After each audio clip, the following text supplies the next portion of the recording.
कालच त्या एका पुस्तक प्रकाशनाच्या वेळेला मधु मंगेश कर्णिक बोलले होते की समाज पुरुष जो असतो म्हणजे कोण, तुम्ही जनता. तिला हजारो डोळे असतात, हजारो हात असतात, हजारो पाय असतात. आणि म्हणून तर मला वाटतं प्रॉब्लेम होतो. कारण हजारो पाय असल्यानंतर एक पाय म्हणतो इकडे जाऊया, दुसरा म्हणतो इकडे जाऊया, तिसरा म्हणतो तिकडे जाऊया. समाज भरकटतो त्याच्याचमुळे. समाज बघतोय पण त्या समाजाला व्यवस्थित रस्त्यावरती ठेवणं हे कामगारांचं काम आहे. थांबा जरा, पण भाजपलाही करेल.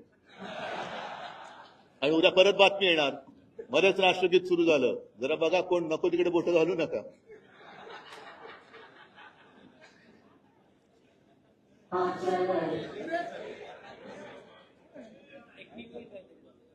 ते प्लग काढा ना, टेक्निकल फॉल्ट असेल तर.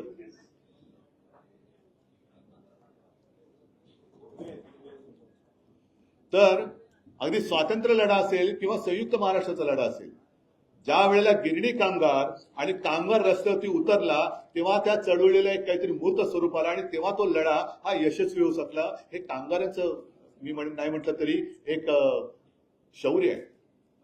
आज सुद्धा आपण जातो 1 मे आला, हुतात्मा दिनाला हुतात्मा चौकात जातो, त्या हुतात्म्याला आपण पुष्पचक्र वाहतो, नमस्कार करतो. पण वरती कोणी बघितलेत का तुम्ही?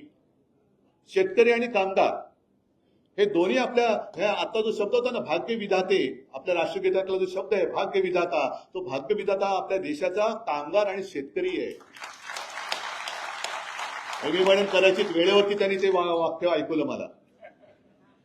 मी मगाशी त्याला जरा बोललो असेल, पण आता धन्यवाद देतो की वेळेवरती मला तो भाग्य विधाता शब्द ऐकवला. कारण भाग्य विधाता देशाचा माझ्या समोर बसलेला आहे. हा भाग्य विधाता आहे.